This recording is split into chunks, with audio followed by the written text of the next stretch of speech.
It's time to accelerate. Hey, friends, this is Andy. Welcome to episode 559 of Accelerate, the sales podcast of record.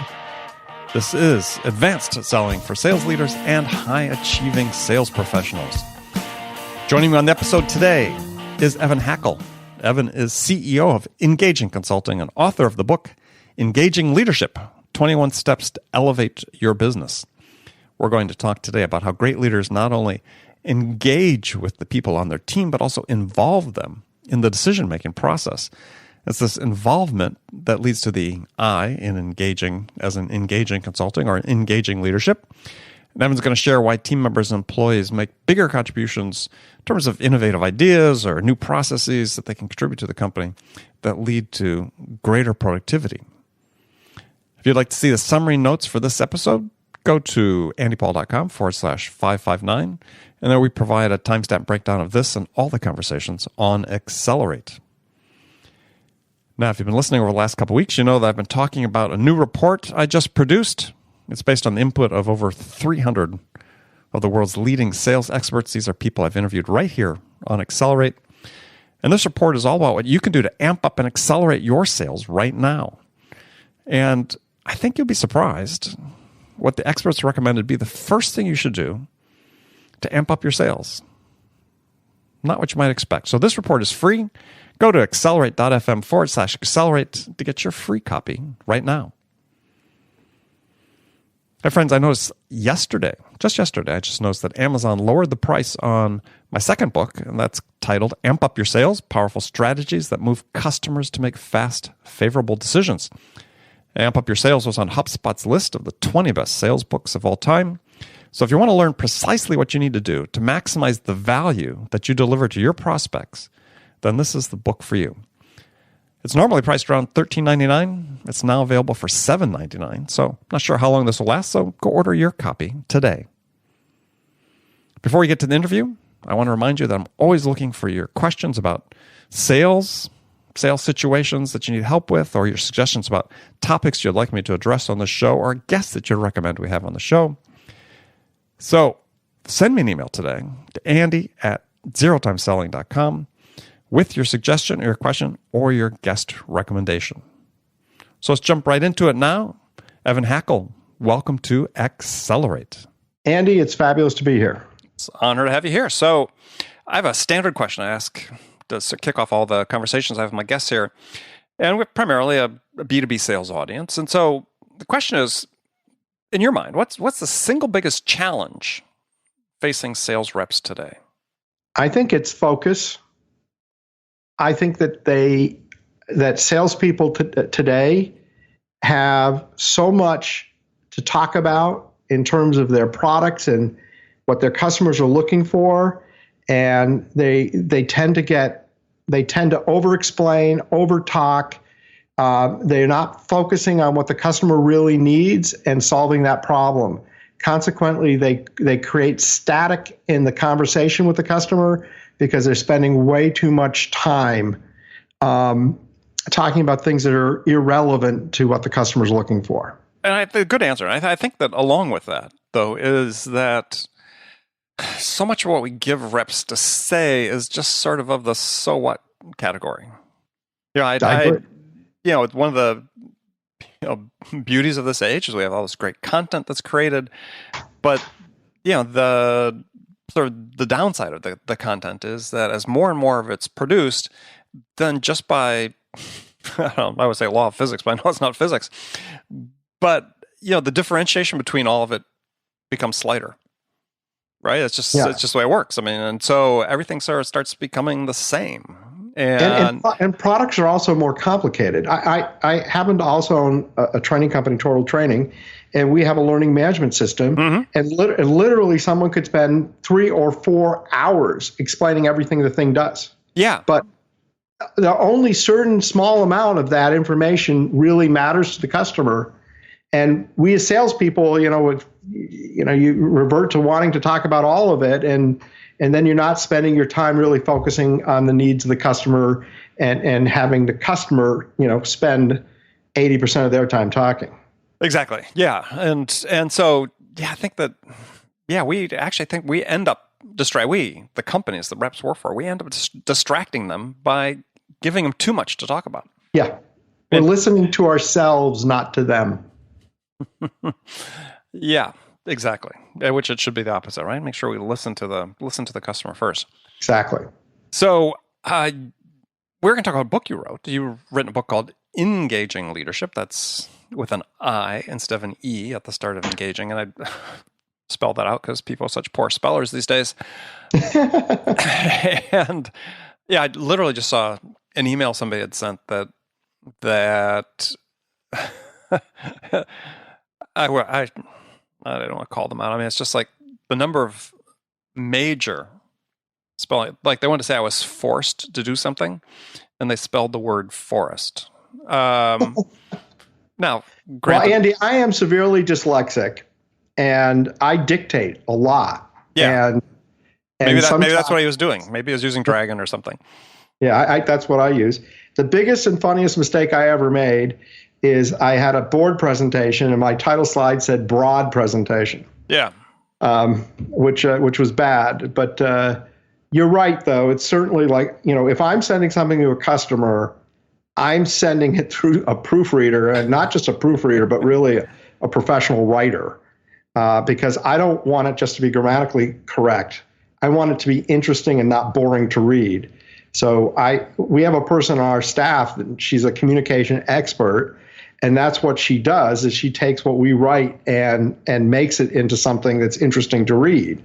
A lot of times, and I'm sure you know this in selling, you're talking to one person, but maybe there's another person that's the actual buyer, or other people that are influencers. And when you write a proposal, it's got to be something they want to read. If they don't want to read it and it's boring, you're not going to get anywhere. No, well, I mean, that's what executive summaries are for, right?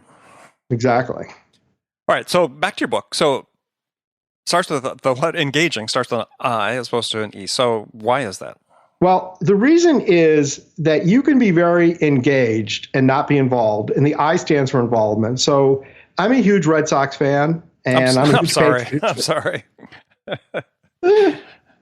Anyhow, I'm engaged. I watch the games on TV. I watch SportsCenter. I read the paper. But the best of my knowledge, they've never called me and asked my opinion. And so engage with an I stands for involvement, and it's about not just engaging with an E, but involving your staff. It's a higher level of engagement where people in the staff are able to contribute and take and have a sense of ownership.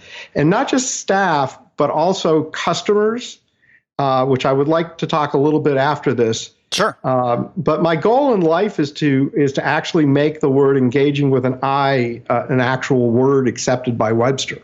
It's going to take me a long time to do that, but I do think it's a difference, and it's a really important difference.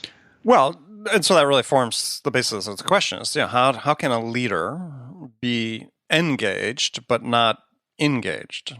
Well, I think you can't be engaged with an I and not simultaneously engage with an E. But you can be engaged with an E, but not with an I. Yeah. So what does that look like? So typical management, and I've certainly experienced this in my life, is senior management goes away. They hire some consultants. They go out. They build a strategic plan. They come back and they present the plan to the entire company. Now, they present it in an engaging way. They share all about it. They ask you if you have any questions. They've engaged you in a conversation. Mm-hmm. My form of engagement is, if you're going to build a strategic plan, you want to involve the staff. You want to hold town hall meetings with people. You want to do surveys. You want to ask questions. And you want to start the conversation at the grassroots level, and, by the way, with customers and with vendors to get input. And so that when you finally build the strategic plan, the company has been involved. People have had the opportunity to express their opinion. Amazingly, and I say this and kind of sarcastically, but at the same time, it's a duh. You get great ideas from people that are actually doing the job. And what I have found is that when you do that, when you involve the staff, you come up with a better plan. When you present the plan, there is a sense of ownership by everyone.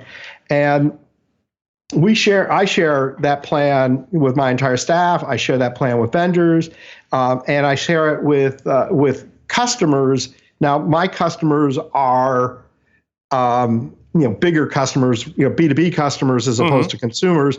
And consumers, you obviously put on a website. But to give you an idea, and I went to work for a company called CCA Global Partners. I was there for 20 years. When I got there, we were very, very small. We grew to $10 billion. In 20 years, we had an average 29% growth rate. And our primary business was co-ops and franchises. So when you run a co-op and you run a franchise, you have a great relationship with these companies, but they're not like an employee where if you don't do this, you're fired. Right. They're people that you have to convince, you have to get to support, get to buy in. So this concept of engagement is just really powerful because everyone buys in, everyone supports, everyone's rowing in the same direction. When you take this idea into regular business, and I've done this with tons of my clients, it's transformative because the company and people start seeing things and the management never, ever sees. And those ideas are incredibly valuable. And when everyone feels valued, that their opinion has been asked, that they know what the company's doing, where the company's going, they're all going to work together. If something's not going right, they're going to say, hey, our plan was to do this, but this isn't going, and the organization is going to perform at a much higher level, and it makes a huge difference. Yeah, when I was reading your book, I mean, it struck me that to this point that you just made specifically is that it reminded me of some sales books, good sales books I've read recently. That it's like, okay, this is pretty fundamental, and yet people don't do it. People don't do it. So what's keeping managers, leaders, company leaders, and so on from involving their people? They're afraid. They're afraid that they're going to be exposed as a fraud. And I know I say that in kind of a cold, callous way, and it's a term that people don't normally use, and I'm definitely doing it intentionally because it's such an important point. But people have a fear, and it's nothing to do with who they are. The most competent people in the world, myself, every now and then I get this feeling like, oh, someone's going to expose me as a fraud. Exactly. It's a natural human feeling, and they have a feeling when they ask for advice that they're going to get people giving ideas that are different than theirs, and then other people in management are going to say, well, boy, your staff came up with all these ideas. Why didn't you think of these things? And they're going to feel foolish or dumb. However, the reverse happens. People are so impressed that you're asking for ideas. If you're getting reviewed as a manager, you're going to get more positive reviews. Your management team is going to think that you're really inspiring your team, inspiring your leadership, and it is totally the opposite. I had one example with a client I was working with who told me that they didn't like to engage staff because the staff looked up to them as if they knew everything. Right. And by asking for their help and asking questions, it exposed that they didn't know everything. And, which I'm sure you run into all the time. I mean, I run into that all the time when I may be contacted by a VP of sales at an organization who, wants to learn about what I do, how I can help them, how I can help transform their sales results. But then at the end of the day, the biggest objection is always, well, yeah, it's going to be kind of hard because the boss expects me to know all this stuff. Well, and what's really hard as a consultant is you go out and you build a plan, and then the people don't support the plan. And I know in my life prior to being a consultant, we would hire consultants, and they would go and they would interview people, and then they had the big meeting, the big unveiling. And so you come to the big unveiling, and then, of course, everyone would see the obvious mistakes and poke holes and focus on that than maybe the really brilliant ideas that were there. I worked with a Fortune 15 company. So we're talking at the time, they're bigger than this now, about $140 billion in sales. So it's a big company. And they had a franchise division. And they hired me to help them with a strategic plan. And they showed me the work that Bain had done. They showed me the work that McKinsey had done. By the way, they paid them a lot more than they paid me. Sure, of course. And I was told universally by the entire staff that no one ever did a single thing out of these books. And that undoubtedly whatever plan I came up with was absolutely not a chance was going to work. And we started doing town hall meetings with their customers, their franchisees, and we met and did team meetings with all their staff and people. And then when we got to the point that we were ready to build the plan, instead of us building a plan, we created workshops with their senior management, depending on the different departments of this organization. And we built the plan together. And then when we made the unveiling to management, instead of me making the presentation with my staff, I made the presentation with their team. So their head of marketing presented the marketing parts, and their head of training presented the training, and their head of product presented the product part. So instead of having a presentation made by consultants, it was actually a presentation made by the consultants and the team. And the guy that told me nothing would ever work, he said to me, Evan, whether or not senior management buys into this plan or not, this plan is being implemented because everybody on this team believes in this plan, and we're going to do this plan no matter what. Mm-hmm. And the president of North America, who's the very senior guy that reported, said it was the single best presentation that he had ever seen from a consulting company. And I know I sound like bragging, but I'm really just trying to make the point of what a difference that kind of presentation makes with the entire staff and people, because they're all part of it. It's not like I'm sitting there as a consultant saying, oh, you're all bad and dumb, you didn't think of these things. Here together, we work together, and here's what we saw, here are the ideas that we came up with, here are the ones we ruled out, and here are the ones we're recommending, and here's the timeline on how to do it. And it makes a big difference. Yeah, well, as I was reading through the book, I mean, it struck me that there's really sort of an analogy to some degree to management styles relative to more of a directive management style versus coaching. And this is a big issue in sales, right? Is sales managers, frontline sales leaders tend to tell people what to do to fix the problem, as opposed to coach them through and help them develop that way by helping them arrive at a solution themselves, right? And contribute to the solution. Well, there's a huge difference between a salesperson and a manager. Yeah. Very big difference. Right. So it's like, to me, I think that's sort of how I was sort of categorizing the engagement with an I, is that, you have to, if you're a good coach, the person, you're not telling someone what to do, you're involving them and asking the questions that lead them to what a solution could be.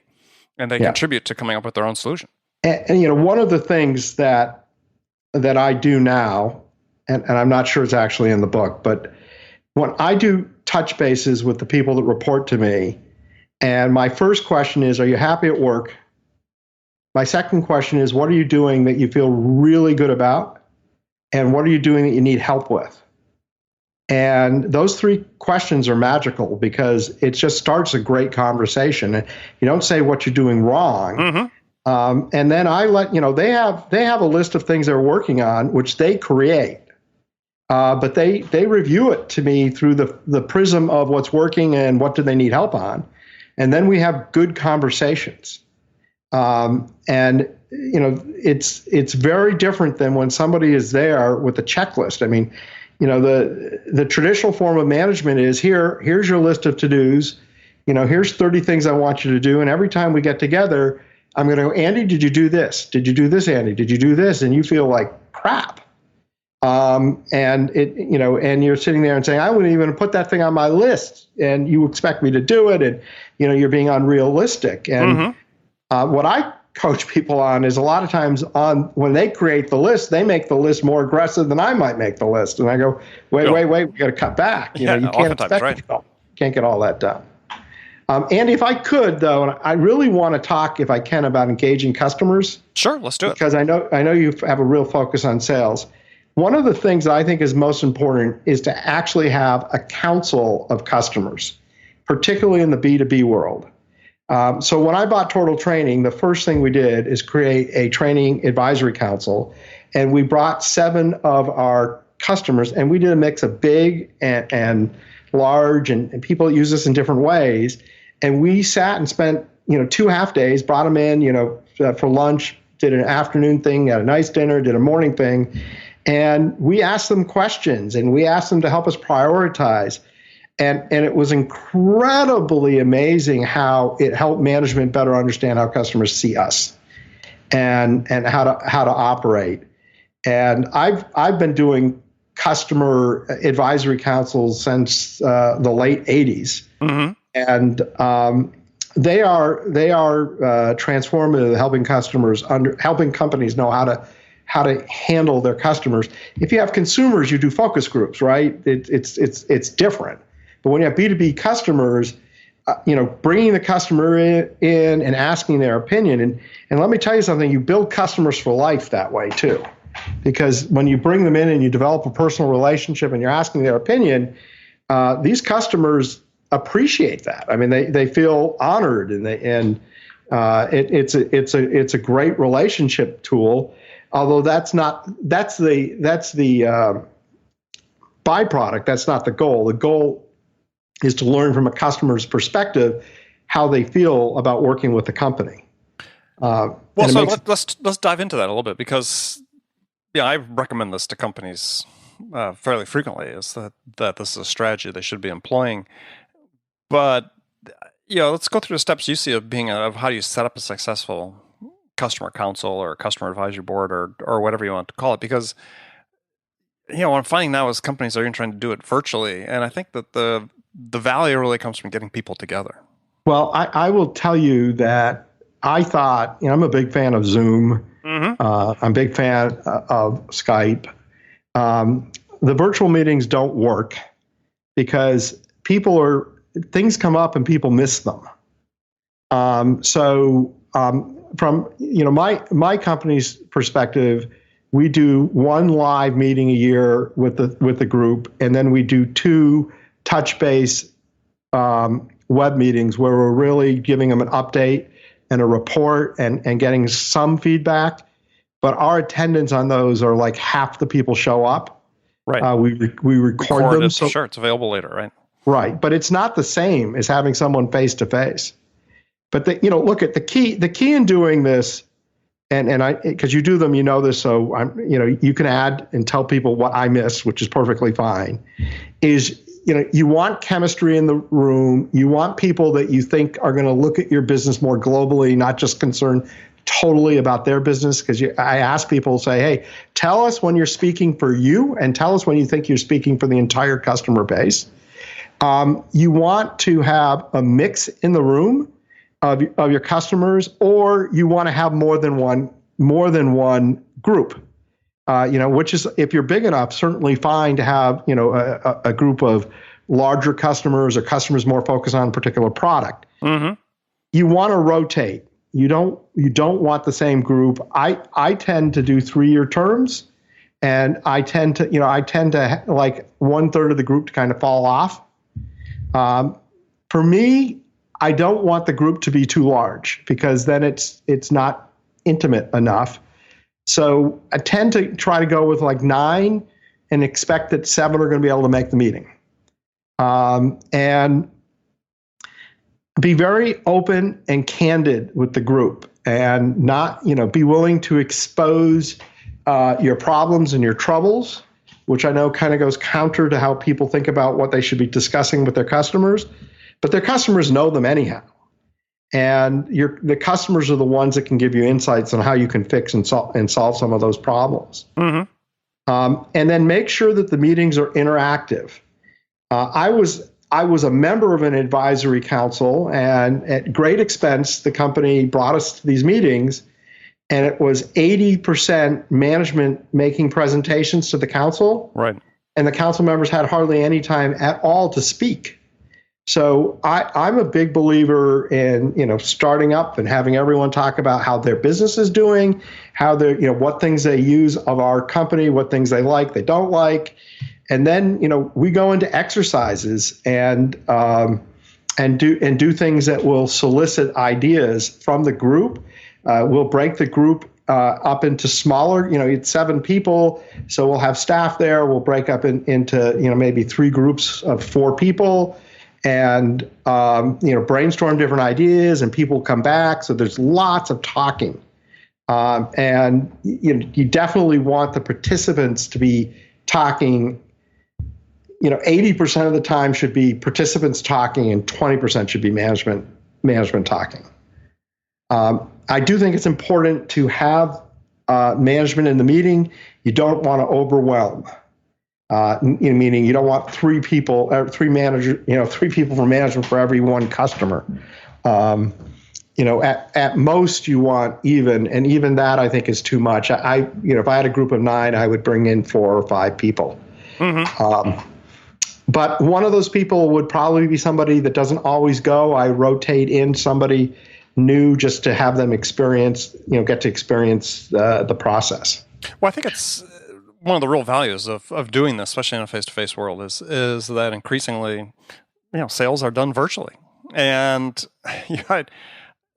it, on one hand, doesn't surprise me, and I think it's great that we can sell increasingly complex products virtually. But on the other hand, actually seeing the customer at some point, if you're not seeing the customer, if you don't know who they are, if you haven't built the real in-person relationships that really can make a difference in the long run, then your risk of being subject to churn or being replaced by somebody that is in there building those relationships increases quite a bit.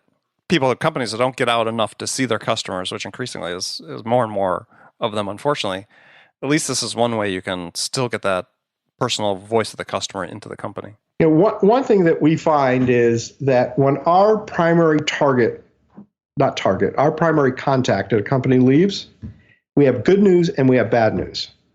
The good news is they leave and they go to another company and they bring us that company's business. The bad news is the person that replaces them has their pet company that they like doing business with, and we got a 50-50 shot of losing them. Yeah. Because that other person has that relationship. So from our perspective, our goal is to have multiple relationships within the organization so that if one person goes, there are 2 or 3 other people that are going to say, no, this is a great company. I know you got this other company, but you ought to give them a chance. Because that's the risk we have. Sure. So once you have a client, I'll ask you, once you have a client, how often do you go visit them? Myself personally? Or somebody from your organization? I would say that we probably visit our clients, and this is going to sound bad, and I don't want it to sound bad, but I also don't want to lie. Okay. We probably have a major meeting with our clients in person once a year, and then we generally meet them once or twice a year at trade shows. Mm-hmm. Where they're coming to the trade shows and we're meeting with the trade shows. Sure. Now, it depends on the where we are with the client. If it's a new client, there's probably a series of meetings that we're going to do with them. We do a thing called a DACUM, a design curriculum workshop, where we're coming out and we're doing a workshop with their team. And we try to do everything we can by Zoom. That's, if we can Zoom with a client, we try to Zoom with the client. We do have quarterly team meetings where we review everything that's going on with all the people within the organization. And then when we're working on projects our training company has a technology where we host training for our clients, and then we develop separately e-learning, and we build very interactive, really high quality e-learning. Our project managers will have weekly meetings when we're in development, because those projects are big, they're vast, they're complicated. So there's a lot of great relationships building there. But the strictly coming out meeting we do once a year, and maybe I'm thinking we should do more of it. But that's what we're doing. What have you been finding? What do you recommend? Well, again, it depends on the level of engagement and how often people are at the account. But I think especially in a smaller company, right, is that one of the real key things that buyers look for is, I'm working with a small company. I used to get a lot of exposure to the CEO. Now suddenly they think they're too big, and that person doesn't come out very frequently. And so I think it's one of the things that really has to be managed. And this is, I think when you're talking about being engaged and engaged and keeping your customers involved is, if you take away what they perceive as that exposure to the top levels of your organization, then it becomes problematic. So you sort of have to really play that by ear, but it needs to take place. And for many companies, it's, they just need to make it happen. And the difficulty, and this I think is different by company, for us, is our clients are all over the place. So we have very few local clients, per se. We have clients in Detroit, we got clients in California, we got clients all over the place. So it's not like a matter of picking up the phone and let's have dinner or let's have lunch. And that's why it doesn't probably happen as often. Well, I always remember that old United Airlines commercial that is going to date me, but you know the one I'm talking about, right? I do. People don't. A CEO comes into a room and he's got at that time physical airline tickets. He had a bunch of airline tickets in his hand. He passes them out to a senior manager and said, our biggest and longest term client just fired us. The one thing that we are very good at is if we're going to a city to visit a client to do a DACM or do something, is to visit other clients in that city at that time. Which is great. And our team really is good at looking to do that. And we are very fortunate because our number one form of new leads for us is trade shows. And our clients go to trade shows. So you get to see them quite frequently at the trade show, which gives you those extra touches. And one of the cool things on trade shows is, how many times one of our customers is pulling a friend over to our booth saying, "Hey, you got to meet these people," which makes a big difference. Yeah. No, I think trade shows are great, and especially if you, I know people are probably, made people shiver in their skins when I said that, but if you organize them properly, if you know your customers are coming, if you set up times to actually meet them, so it's not left to being ad hoc, meeting in the bar in the hallway of the trade show exhibit. Yeah, incredibly valuable way to spend time with clients. Yeah, no, it is. All right, well, Evan, we're running out of time, unfortunately.